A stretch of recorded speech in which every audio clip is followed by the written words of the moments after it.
Live from New Delhi, you're watching DD India News Hour, India's voice to the world. I'm Shubhendu Ghosh. Coming up in the next hour. US pushes for ceasefire in the Ukraine conflict after taking Zelensky on board. Trump's envoy said to meet Russian officials in Moscow. US-led trade war continues to escalate as President Trump threatens further tariffs on European goods. EU, Canada warn swift response.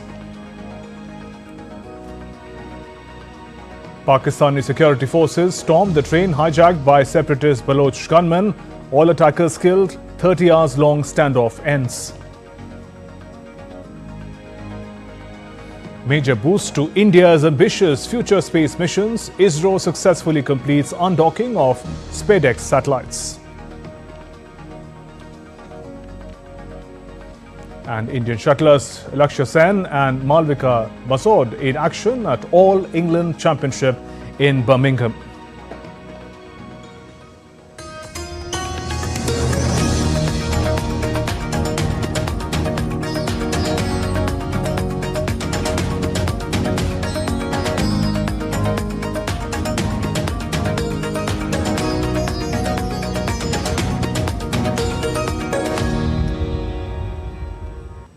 US President Donald Trump's administration is pushing for a ceasefire in the Ukraine conflict with a proposal of a 30-day halt to hostilities. But with Russia's history of resistance, the outcome of the diplomatic effort remains uncertain. More in this report by DD India's Antara Sinha. President Donald Trump expressed optimism that US negotiators could secure a ceasefire with Russia in the Ukraine conflict. Trump's envoy Steve Witkoff is set to meet with Russian officials in Moscow. We've got Ukraine done, and as you know, I've always said that Ukraine might have been the more difficult party. You were here a week ago when some interesting things happened. I had somebody that didn't seem to want peace. Now he's agreed to peace. So we'll see what happens. The US seeks an unconditional halt to hostilities, with Secretary of State Marco Rubio emphasizing the commitment with no strings attached. While Kremlin did not indicate willingness to stop fighting despite the devastating humanitarian toll, it said that it was awaiting the details of the US-Ukrainian proposal for 30-day ceasefire in the conflict with Russia that was agreed upon this week. Ukraine's President Volodymyr Zelensky expressed his country's readiness to accept a ceasefire deal, noting the US is willing to take strong action if Russia refuses. The US has warned of devastating sanctions if Russia rejects the proposal. Meanwhile, Russian President Vladimir Putin donned military fatigues for a surprise visit to troops in Russia's western Kursk region on Wednesday, where he ordered them to press their lightning advance and swiftly retake the rest of the area from Ukrainian forces. Our task is in the nearest future, in the shortest possible time, to completely defeat the enemy who has dug in on the territory of Kursk region and is still conducting military operations here. To completely liberate the territory of Kursk region, to restore the situation along the state borderline. And of course, we need to think. I would ask you to think about the future and the creation of a security zone along the state border. We need to think about this too. Russia has claimed to have made significant new advances against Ukrainian forces in Kursk. The Russian army had taken control of 5 settlements in Kursk and 2 settlements in Donetsk region over the past day. The international community is closely watching the developments, with European defense ministers meeting in Paris to discuss supporting Ukraine. The US-Ukraine proposal marks a significant diplomatic effort. However, the outcome remains uncertain due to Russia's history of intransigence. Antara Sinha for DD India. On to another conflict. Trade war continues to escalate as US President Donald Trump threatens further tariffs on European Union goods after EU said it will impose counter tariffs on 26 billion euros worth of American goods from next month, while Canada said it will impose 29.8 billion Canadian dollars in retaliatory tariffs on the US effective Thursday. Expressing disappointment over Donald Trump's tariffs, British Prime Minister Keir Starmer said his government will take a pragmatic approach and keep all options on the table. Fuzail Ahmed gets us more. Global trade war continues to escalate with the announcement of tariffs and countermeasures as US trading partners warned of retaliation for trade barriers. On Wednesday, US President Donald Trump threatened with further tariffs on European Union goods, with Irish Prime Minister Michael Martin at his side at the White House. US President Donald Trump criticized the EU member country for luring away US pharmaceutical companies. The European Union treats us very badly. They have for years. I saw that. I had it out with them in my first term. It did well, but we had to solve other problems, and we did. But European Union's been very tough. And it's our turn too. You know, we get a turn at that also, but they have not been fair. They sue our companies and win massive amounts of money. They sued Apple, won $17 billion. Trump's assertion came after European Union said it will impose counter tariffs on 26 billion euros worth of US goods from next month. Our countermeasures will be introduced in 2 steps, starting with April 1st and fully in place as of April 13th. In the meantime, we will always remain open to negotiations.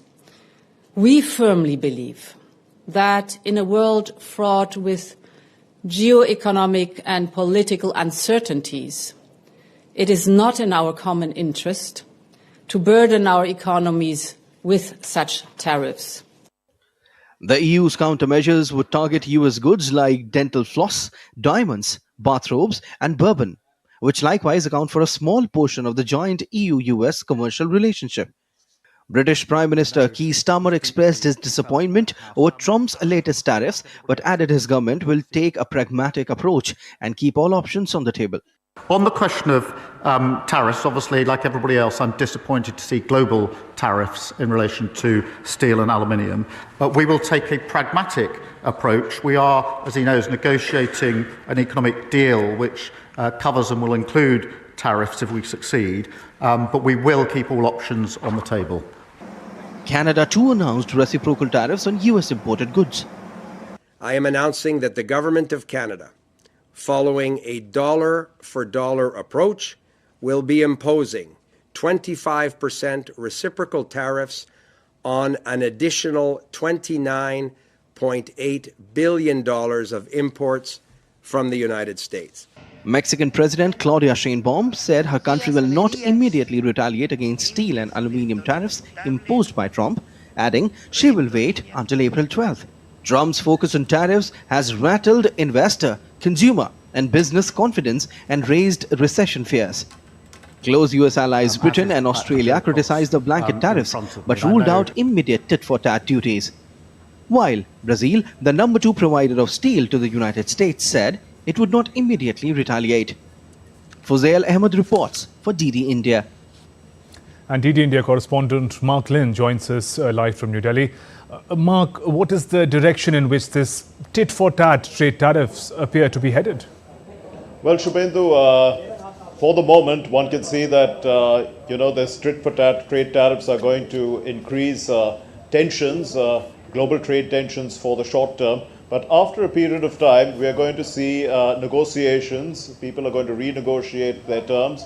They're going to find new markets, and things will settle down. But for the initial period, we are going to see, people using this dollar-for-dollar kind of retaliation, tariffs for tariffs.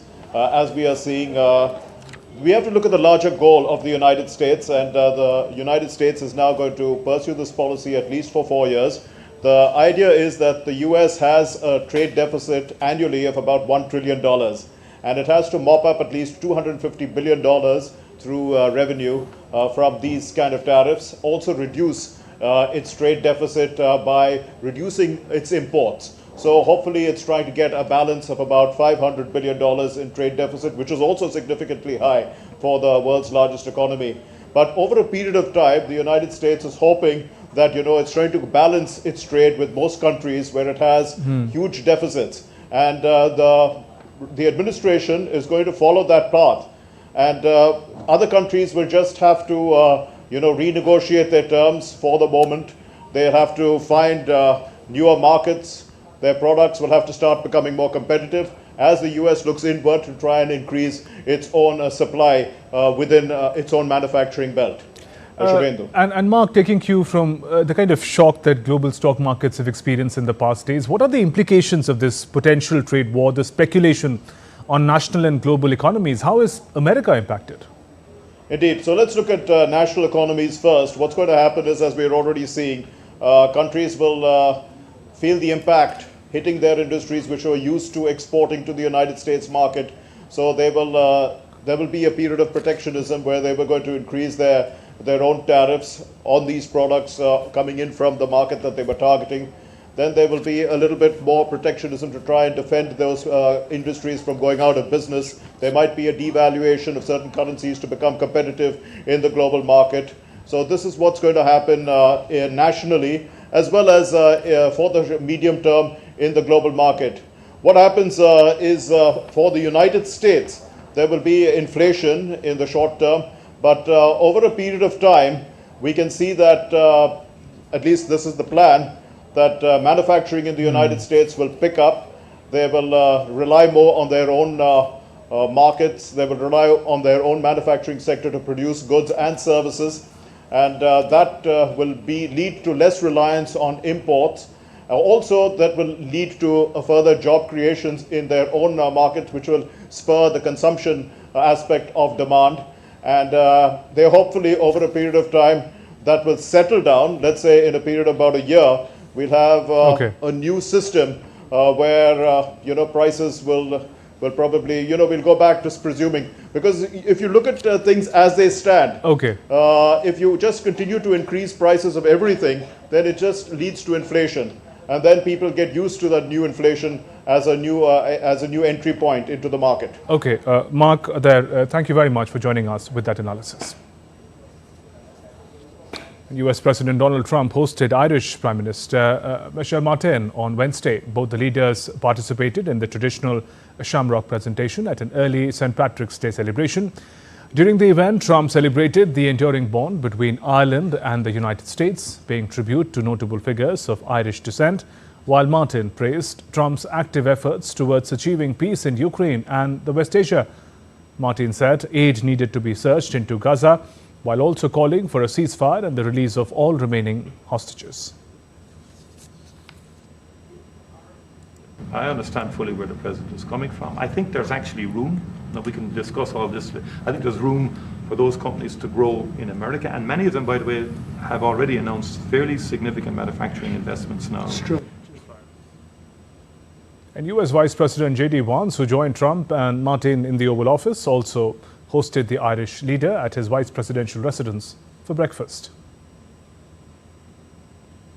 Moving on, Iran's Supreme Leader Ayatollah Ali Khamenei on Wednesday rejected holding negotiations with the United States over a nuclear deal. On Friday, US President Trump said he had sent a letter to Ayatollah urging negotiations and warning of possible military action if Iran refused. The letter was handed over to Iranian Foreign Minister Abbas Araghchi on Wednesday by Anwar Gargash, the diplomatic advisor to the President of United Arab Emirates. In 2018, Trump withdrew the US from Tehran's 2015 nuclear deal with world powers and reimposed sanctions that have crippled Iran's economy. Tehran reacted a year later by violating the deal's nuclear curbs. Khamenei reiterated that Iran was not seeking a nuclear weapon and that US invitation for talks was aimed at deceiving the world's public opinion.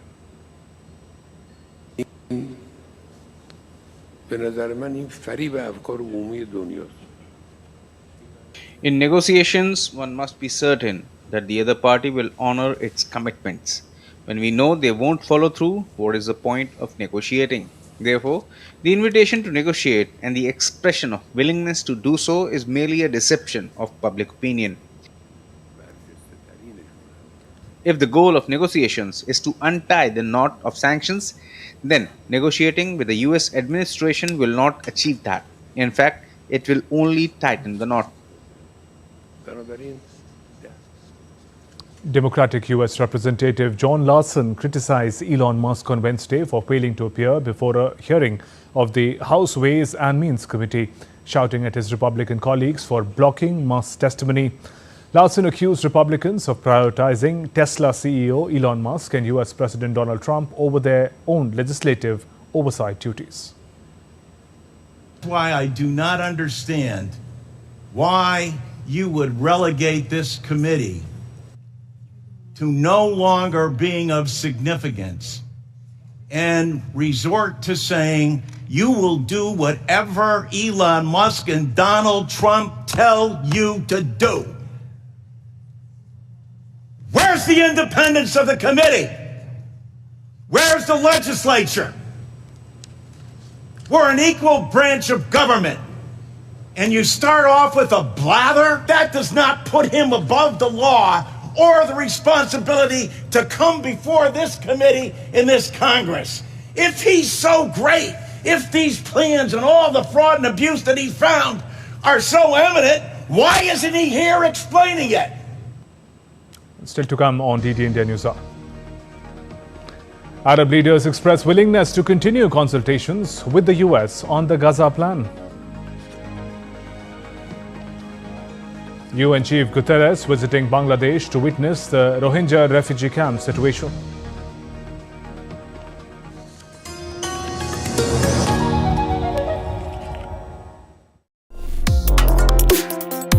Complex issues, hidden agendas, twists and turns, strategic games.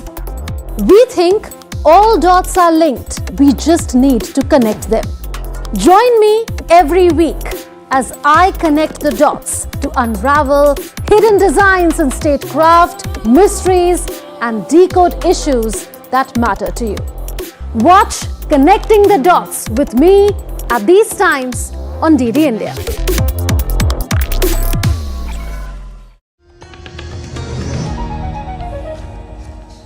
Welcome back. You're watching DD India News Hour. I'm Shubhendu Ghosh. Arab foreign ministers met in Qatar on Wednesday with US Middle East envoy Steve Witkoff to discuss the reconstruction plan for Gaza. They agreed to continue consultations and coordination on the plan as a foundation for the reconstruction efforts. Foreign ministers from Qatar, Jordan, Egypt, Saudi Arabia and United Arab Emirates and Secretary General of the Palestine Liberation Organization were present at the meeting. On Saturday, the 57-member Organization of Islamic Cooperation, OIC, formally adopted a plan put forward by the Arab League at an emergency meeting in Saudi Arabia. The Egyptian spearheaded plan emerged as the proposal to rebuild the Gaza Strip under the future administration of Palestinian Authority in response to a proposal by the American President Donald Trump to take over Gaza and displace its residents. The plan by Arab nations has been rejected by both Israel and its key ally, the United States, but has been endorsed by Britain, France, Germany and Italy. A fresh round of talks on ceasefire in Gaza also began in Qatar on Tuesday, with Witkoff dispatched to Doha for meditations. Meanwhile, replying to a question in the White House, US President Trump said on Wednesday that nobody is expelling any Palestinian from Gaza. Previously, he had said that all Palestinians should be removed from the Strip. He's expelling any Palestinians. I don't know. We talk about everything. Israel has been under siege, as you can see, and they had to fight back. October 7th was a terrible thing. People don't like to mention it, but it was a terrible, terrible day in the life of the world. On to some other stories. Pakistani security forces stormed a train hijacked by separatist Baloch gunmen, killing all 33 attackers and ending a 30 hours long standoff with hundreds of hostages. More than 340 train passengers were taken hostage by the BLA, a militant group fighting for rights of Baloch people, freed by security forces after a 30-hour siege. According to AFP, Pakistani army officers confirmed that 27 off-duty soldiers were shot by militants. Pakistan security forces launched a rescue mission on Tuesday afternoon after a separatist group bombed a railway track in the mountainous southwest Balochistan and stormed a train with around 450 passengers on board. The 27 slain soldiers had been travelling on the train as passengers. One on-duty soldier was also killed in the clearance operation. The Baloch militants attacked the Jafar Express with a bomb and rocket fire on Tuesday while it was travelling from Quetta in Peshawar, Balochistan. It's a restive province in Pakistan which has witnessed armed revolt against what Baloch called an oppressive regime, alleging grave human rights abuses by the Pakistani army against the locals which have been fighting for separate homeland for many decades. A congressional briefing on plight of minorities in Pakistan was held in Washington to highlight the discrimination that minorities face in Pakistan.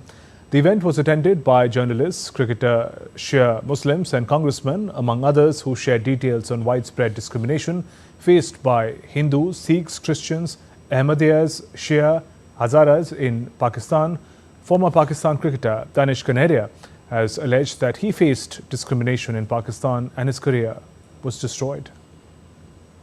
मेरे साथ भी ये discrimination वाली चीज़ हुई है, बहुत ज़्यादा हुई है, मेरे कैरियर को तबाह किया है, ख़त्म किया है और जिसकी वजह से जो इज़्ज़त इक्वल वैल्यूज़ मुझे मिलनी चाहिए थी वो नहीं मिली पाकिस्तान में, जिसकी वजह से हम यूएस में हैं अभी।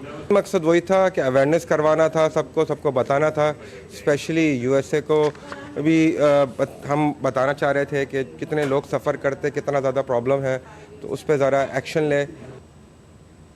Meanwhile, former journalist for the Wall Street Journal Asra Nomani recalled how Daniel Pearl was kidnapped, beheaded and cut to pieces in 2002. I saw on the streets of Karachi, Pakistan, the tragic impact of the sectarianism that is laying claim to too many minorities. My friend and colleague Daniel Pearl was the journalist who was kidnapped and then beheaded and cut into pieces in 2002. In the decades since and until today, we have a crisis in which too many minority people in the nation of Pakistan are not allowed the rights and freedoms of being equal citizens. While Indian-American U.S. Congressman Sri Thanedar urged U.S. to condemn human rights violations in Pakistan against Hindu minorities and demand quick actions against Pakistan to ensure that these atrocities stop. Hindu Action is having this conference in Rayburn House Office building at the U.S. Congress, and I'm here to support the Hindus and their struggle, to get human rights, their struggle to stop the atrocities that are happening in Pakistan on the Hindu minorities. Many girls are being coerced to convert their religion. There has been kidnapping that has happened of Hindu people, and I am here to demand that the State Department take action, economic actions, sanctions against Pakistan until these atrocities stop. UN Secretary General Antonio Guterres is set to arrive on a 4-day official visit to Bangladesh to witness the Rohingya refugee camp situation. The visit is expected to strengthen international efforts to mobilize, increase food aid for the Rohingya refugees and accelerate efforts to resolve the Rohingya crisis. UN Secretary General will have a meeting with the head of the interim government, Dr. Muhammad Yunus, on Friday. From there, they will go to Cox's Bazar in the same flight to visit the Rohingya situation at the camps. They also will have iftar with the Rohingya people there. UN resident coordinator in Bangladesh, Gwen Lewis, said the leaders will discuss Rohingya situation and international cooperation in this regard. Let's now turn to other stories making news around the world. Intel named former board member and chip industry veteran Lip Bhutan as its CEO. The company shares have surged 12% after the new CEO announcement. The appointment comes 3 months after Intel ousted CEO Pat Gelsinger, whose costly and ambitious plan to turn the company around was faltering and sapping investor confidence. Over a year after the devastating winter which wiped out nearly the entire flock of sheep, Mongolian farmers continue to face long-term impacts of extreme weather. The brutal winter caused widespread damage to livestock and livelihoods, leaving many farmers struggling to recover. As the situation unfolds, the world watches closely, with Mongolia serving as a stark reminder of the urgent need for global action on climate change. Artists of Moroccan heritage craft fear that the dwindling numbers of peers and lack of interest of the younger generation might make the craft extinct. Over the centuries, stucco has nevertheless been an essential element of Moroccan architecture, now faces the threat of fading into obscurity. Some British lawmakers, researchers have called on the government to fix what they have described as legislative vacuum that allows museums and other institutions to hold and display African ancestral remains taken during the colonial era. For centuries, African ancestral remains were brought to Britain and to other former colonial powers, often as trophies or as commodities to be traded and displayed.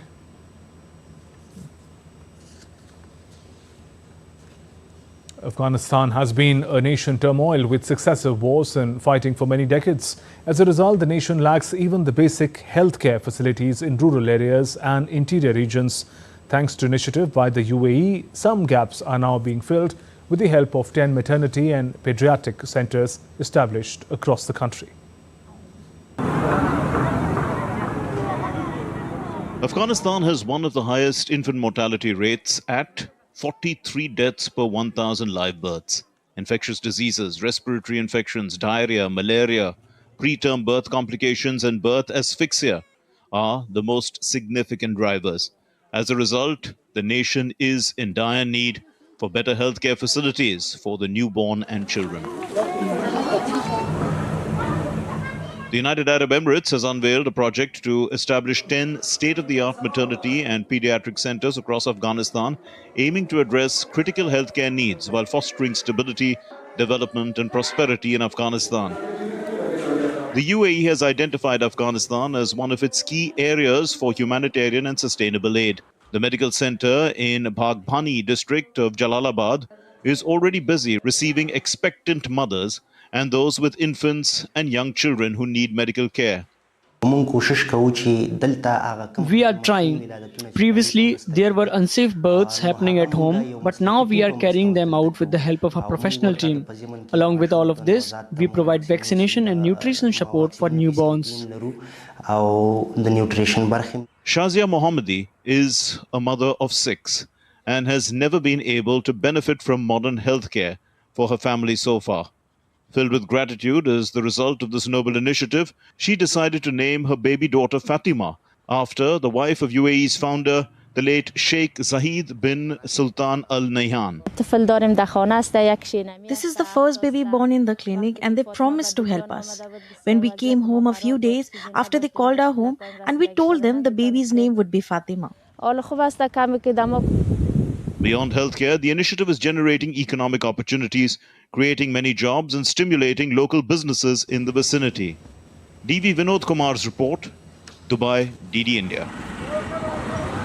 There is an old saying, a soldier never gets old, and a 100-year-old officer from the Indian National Army has proved it word and spirit. This is the story of Lieutenant Rangaswamy Madhavan Pillai, who celebrates this story today. DD India correspondent Vishal Barasto brings us more.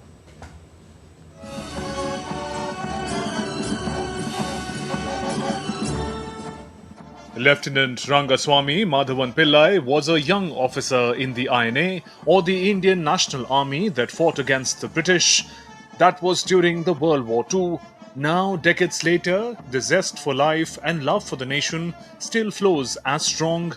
Standing straight on his feet, Lieutenant Pillai celebrated his 100th birthday in a special way by offering tributes at the National War Memorial. INA was established in 1942 in Singapore and led by Netaji Subhash Chandra Bose. INA fought against the British along with the Japanese and German forces. Lieutenant Pillai had fond and indelible memories of Netaji.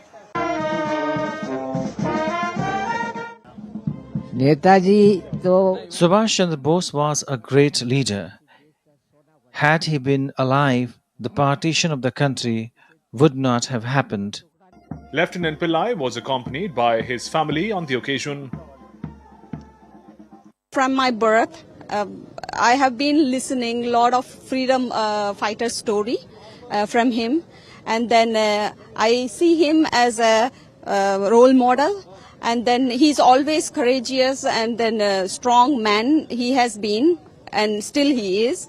That's why I am very fond of him, and of course he's my grandfather, so you know the bond between the grandchildren and the grandfather is like this. So we got a lot of opportunity to listen to him about the freedom fighters and then that time stories. As Lieutenant Pillai celebrates his 100th birthday, a grateful nation salutes him and extends best wishes for the years ahead.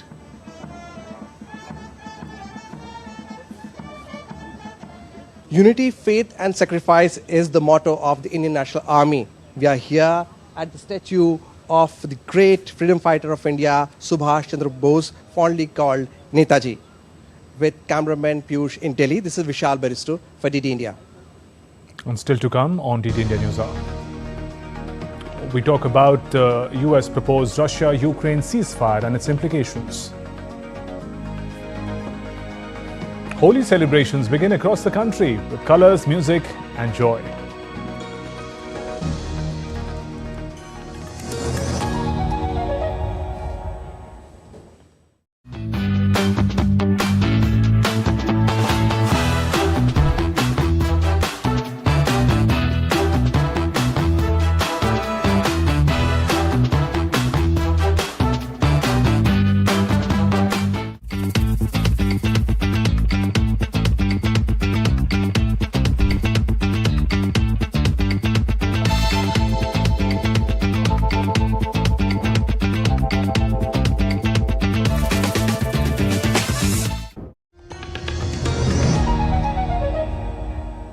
You're watching DD India News Hour. I'm Shubhendu Ghosh, and we now return to our top story about the potential ceasefire in the over 3-year-long Ukraine conflict. Atul Aneja, Foreign Affairs expert, is joining me now in the program.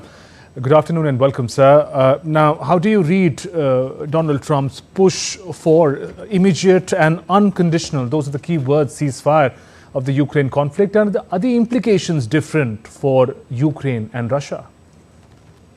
Yes, Shubhendu. I think as is his style, he is applying maximum pressure now on Russia to come to a ceasefire deal. The Ukrainians have already, in their talks yesterday, agreed to a 1-month ceasefire under American pressure. And now the Americans are pressurizing the Russians to comply. There are implications here. I do not think the Russians are really ready for a ceasefire right now.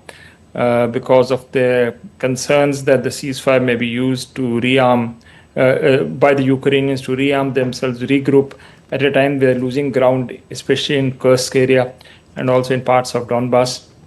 So I don't think the timing is really right to be part of a ceasefire deal right now. But having said that, the Russians will be very keen to make sure that their reluctance to go for a ceasefire right now does not in any way undermine the growing relationship between America, the United States and Russia. I think that's of critical strategic importance for them, because that means that they would manage to breach the Atlantic alliance, the Europeans on one side and Russia and the US on the other side. That is a huge geopolitical objective which the Russians would want not to be impaired. It's still a fledgling sort of a situation. So it's a tough one. I think most probably the Russians are going to buy time, because there is also domestic constituency in Russia, Shubhendu, which would not want a ceasefire without tangible strategic gains by the Russians. After all, they fought for 3 years, lost so many people. But what does Putin have to show in the end to his own people? So that's a pressure on the Russians as well. Not to go in for any deal which would be, which would mean that they've not achieved your strategic objectives. So I think the Russians are going to buy time now. They will not outrightly reject the possibility of ceasefire, but I think engage with negotiations with the Americans at all levels of officialdom, from the Secretary of State, Rubio, to National Security Council. So essentially, would like to state their own goals and buy time. And then, while the troops are moving on the ground, there will be pressure from the Russians on their troops, and you better gain some, strategic moves, because frankly, Shubhendu, you can't endlessly go on with this kind of. You will extend the envelope as far as possible, but ultimately you will have to sign a deal with the Ukrainians. Okay, and would you say these circumstances, the ceasefire attempt, does put Ukrainian President Zelensky into some sort of an advantageous position after the dramatic setback in the White House. America does promise to resume the weapon supply and the intelligence sharing, at least for now, the terms that Ukraine has agreed to. Well, when you Shubhendu, what you said, what happened at the Oval Office. Now, what's the situation today? It's a bit of a comeback I mean, they're going back to the White House. Right. You would recall that Zelensky had to unceremoniously leave the White House under after a public argument which the world saw. So I think they're coming back into the equation. But frankly, the bargaining power is not there. What Trump told Zelensky, you don't have the cards, in the sense of Zelensky demanding from the Americans security guarantees, which he was insistent upon. So there's going to be a lower threshold. So it's a comeback, but not quite there. I mean, you're back in the equation. After all, the Ukrainians and the Americans also met in Jeddah yesterday or day before. I'm not very clear on the dates. I think it was a day before, probably. So that's where it is, that you're back in the diplomacy surrounding possible, way out of this Ukrainian crisis. You are down and out, so you come back. Right. But how far will you go is up in the air, Shubhendu. We don't know, because the dialogue between the Americans and the Russians is going to start once again. And the special envoy of Trump on his way to meet officials from the Russian side. So we'll see where it goes. But, it's a very fast-paced diplomacy. But still, we're not there to come to a formulation which will lead to a durable ceasefire. And where do you locate Europe in this diplomatic exchange? Ukraine had said in that joint statement that in later negotiations, Europe is going to be a part of it, but it doesn't seem very present as of now. Yes, Shubhendu, I think the Europeans right now have been marginalized. And earlier it was and essentially it appeared at one time that Russia-US equation was the primary equation. Ukrainians are back, but the Europeans are still down and out. Behind the scenes, there'll be a lot of diplomacy which will be going on, Shubhendu, at this time. Because if there is a ceasefire, the Russians would not want a Minsk kind of situation, what happened in 2015, that was used by the Ukrainians to rearm themselves. So one channel of supplies from the Americans, but there is considerable firepower in France and other places where weapons can still go into Ukraine. So those are kind of things which will happen, because if the Russians are to go on board, then their fears of Ukrainians buying time and then fighting back after a month's time, those have to be assuaged as well. But your question about Europeans, still on the margins, Shubhendu, still not quite there. Right, and that puts to question if America, if President Trump administration is truly a neutral arbiter of this conflict, given that at the same time there is tariff war that is starting with the EU. So in that sense, where is Donald Trump positioning America in the conflict? Interesting. Two things, Shubhendu. First is the Americans don't want a third world war. I think that is a clear-cut objective. This is what Trump told Zelensky quite openly and bluntly at the Oval Office, that you are risking a third world war. The Americans don't want that. So that's one core objective, which is above any other objective. Then comes the other thing which the Americans have always said, that is, Trump administration has said, that they have been targeted by the US deep state, the unelected people under Joe Biden and others with US aid. It's a full network which is going into destabilizing other countries, but also the Americans. So, and the Americans think that the deep state is active in the European Union, which they want to undermine. So that's another dynamic which is going on, which sort of casts sort of obstructions in the relationship between the United States and the core countries of Europe. Here we have to see there are divisions within Europe, but specifically UK and France and partly Germany. These are the big three. But, the Americans have reached out to the Slovaks, for example. I think they have good relations with Giorgia Meloni of Italy, and Romania, we don't know where things might go. It's still up in the air. So and Hungary, of course. Viktor Orban is actually a friend of Donald Trump. Right. I mean, having spent time in Florida in his residence when he was not in office. So Europe is breached, but really the problem is with these three countries, and that's why we saw Kurt Starmer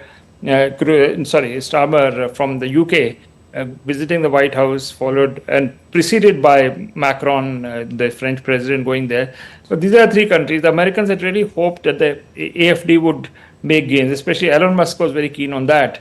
So that would have meant sort of detaching Germany from the obdurant two, which is Britain and France from Trump's perspective. Right. And finally, sir, the agreement, the joint statement by Ukraine and the US also talks about concluding the stalled minerals deal.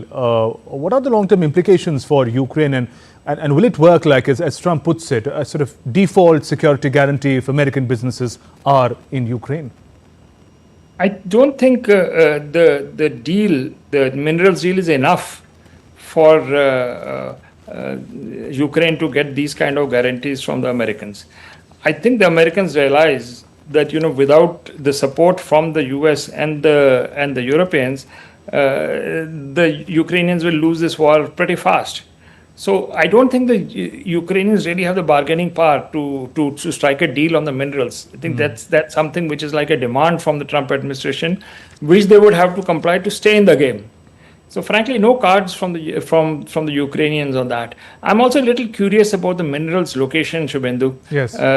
If these are located more in the Donbas area, then and the Russians are advancing over there, then if Zelensky is not interested in signing any deal, probably that deal at some future date can be signed with the Russians, because there is a mineral tract which has opened up between the Americans and the Russians. That'll be an interesting thing to watch.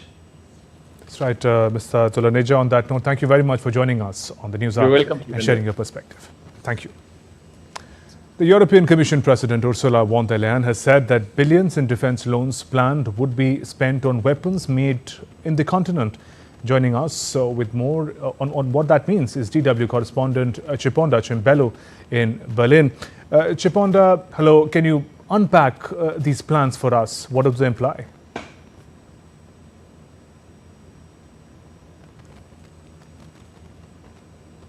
Thanks for having me.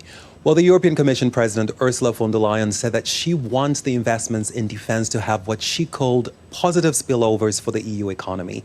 So von der Leyen wants to see the 150 billion euros of new funding for defense spent on European-made weapons rather than arms imported from the United States. And she made that pitch in the EU Parliament in Strasbourg, where she addressed EU lawmakers this week. Now, von der Leyen also said that the funds should be used to boost the bloc's defense industry. Ensuring that the investments stay here in the EU would also help put some mojo back into the European economy, which has been struggling. Now, to be implemented, the plan needs a majority backing in the EU Parliament, so at least 55% of member states, representing just under 2/3 of the EU's population. So how do we understand what impact will this have on Europe as a whole?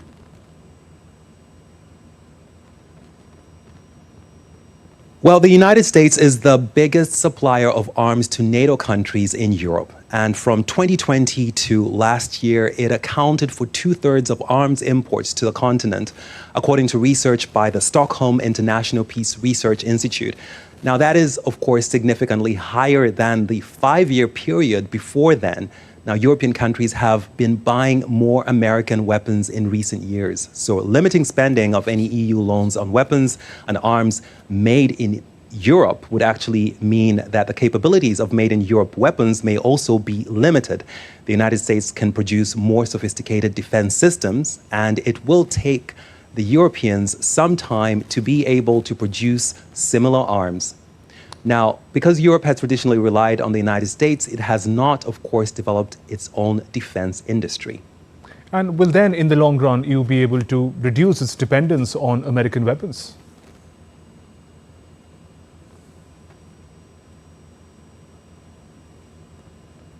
Europe will have its work cut out. The United States accounted for 43% of all global exports from 2020 to 2024, according to the CIPRI Arms database. And France was in second place, but very far behind, accounting for just under 10% of global weapons exports. And Germany was actually in 5th place. One expert we spoke with told DW that Europe is very dependent on the United States when it comes to transport infrastructure and satellite communications for defense. So closing that gap will involve significant time and cost for Europe. And now that's because European countries will need to expand their industrial capacity to make weapons with capabilities similar or comparable to those mainly provided by the United States. And experts estimate that it will take Europe at least 5 years to address the gap it has. But of course, the most recent developments have made Europeans question their dependence on the United States. So the continent's defense industry will definitely be expanding over the coming years. Shiponda Chembolu, thank you. In a major boost to India's ambitious future space missions, the Indian Space Research Organization, ISRO, has successfully completed the undocking of the SpaceX satellites. The space agency also revealed key sequence of events, including success of the SDX-2 extension, capture lever 3 released as planned, capture lever in SDX-2 disengaged, and decapture command issued in SDX-1 and SDX-2. Congratulating ISRO for the achievement, Indian Minister of Science and Sciences Dr. Jitendra Singh said SpaceX satellites have accomplished the unbelievable de-docking, adding that this will pave the way for smooth conduct of ambitious future missions, including the Bharatiya Antariksha Station, the Indian Space Station, Chandrayaan-4 and Gaganyaan. The minister further noted that Prime Minister Modi's continuous patronage keeps the spirits soaring. Let's now take a look at other stories making news today. Indian Army, J&K Police and CRPF conducted a joint search operation in Bandipora, arresting 2 suspects. Weapons and ammunition, including a pistol, grenades and AK magazine were recovered. Investigations are ongoing to determine further links.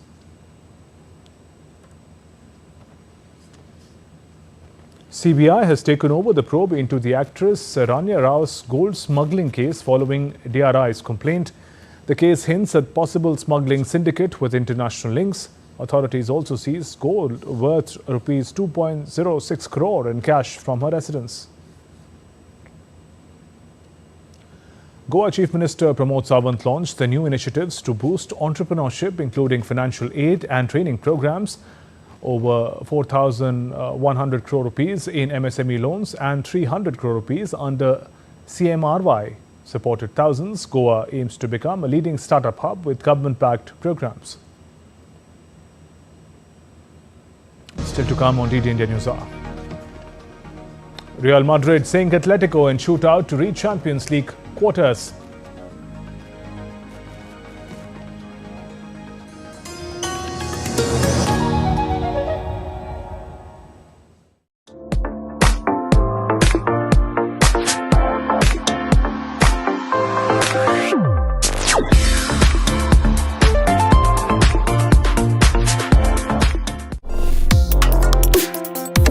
Complex issues, hidden agendas, twists and turns, strategic games.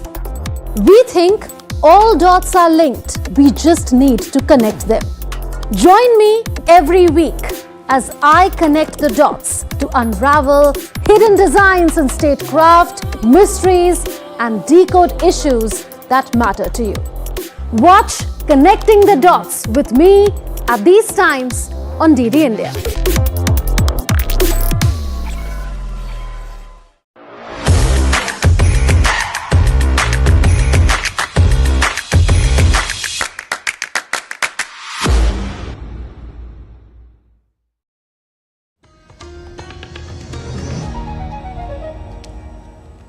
You're watching DD India News Hour. I'm Shubhendu Ghosh. Ahead of the main celebrations on Friday, the festival of Holi has begun across the country, with people coming together to celebrate with colours, music and festivities. In a heartwarming display of unity and festivity, Border Security Force (BSF) personnel stationed at the Indo-Pak border celebrated Holi with zeal, marking the spirit of the festival. While singing traditional Holi songs and participating in dance and music sessions, the celebration stood as a symbol of brotherhood among the men and women who protect the nation's borders. In Dehradun, the Holi Abhinandan program celebrations have begun, marking the start of one of the most vibrant and joyous festivities. The annual event is a grand showcase of cultural heritage, community spirit and the festive essence of Holi, setting the stage for a week of festivities filled with joy, unity and cultural pride. In Ahmedabad, revelers celebrated Flower Holi, experiencing the unique and eco-friendly way the city celebrates the festival of colours, immersing themselves in traditional Gujarati music and dance performances, including Garba and Dhol beats, offering a chance to experience local culture and community spirits. In a heartening display of women's empowerment and traditional craftsmanship, women in Chhindwara are engaged in creating herbal gulal from natural ingredients like tesu, rose and turmeric. This initiative not only promotes sustainable livelihoods, also helps preserve traditional knowledge and practices, encouraging the use of organic and locally sourced materials, reducing environmental impact of celebrations.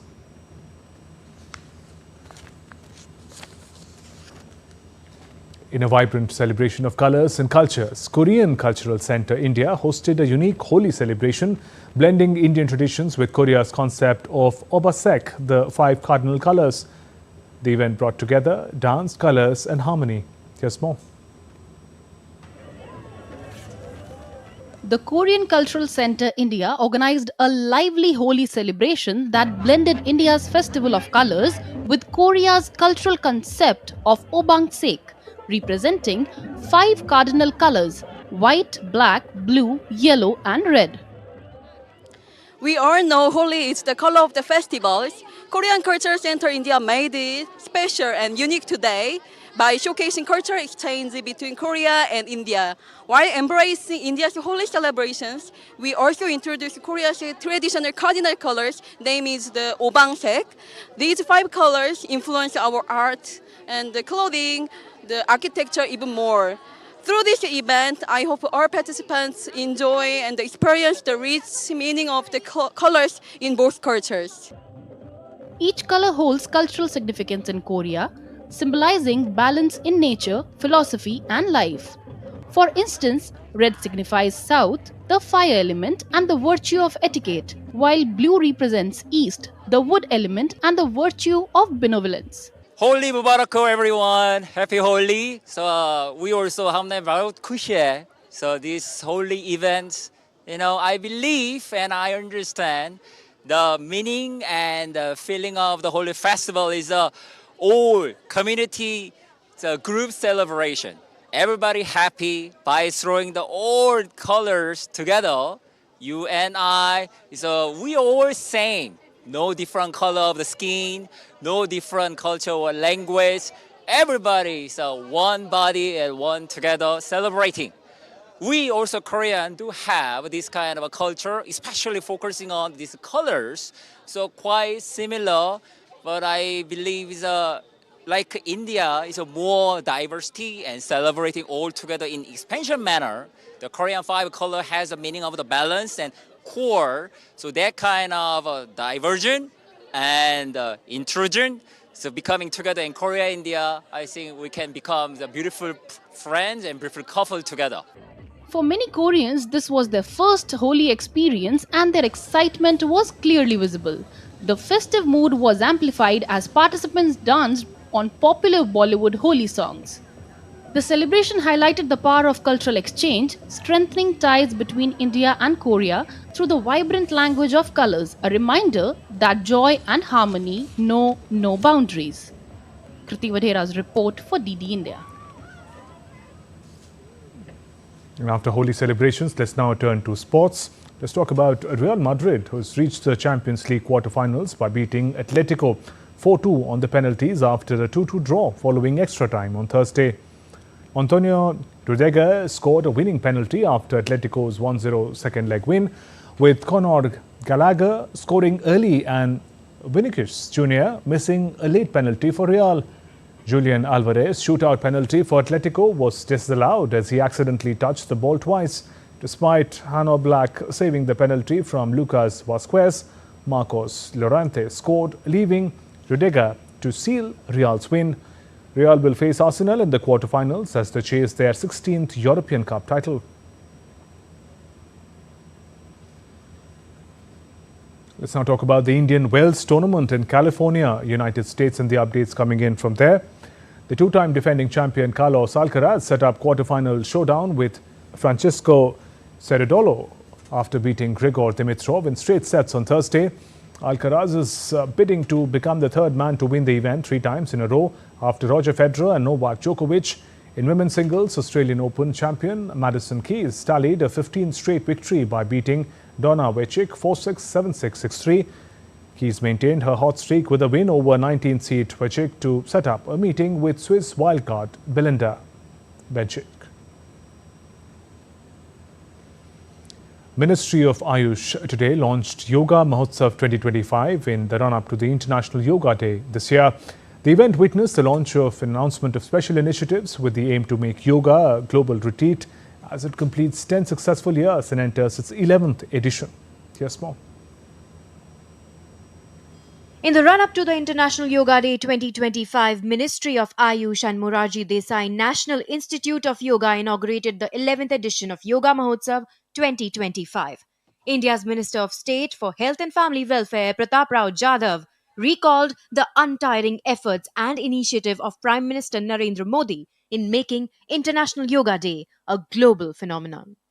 यह योग महोत्सव अंतर्राष्ट्रीय योग दिवस के 100 दिन पूर्व आयोजित होने वाला एक बहुत ही महत्वपूर्ण आयोजन है। पिछले 11 सालों से आदरणीय प्रधानमंत्री जी के नेतृत्व में हम इस दिन को एक महोत्सव की तरह मना रहे हैं।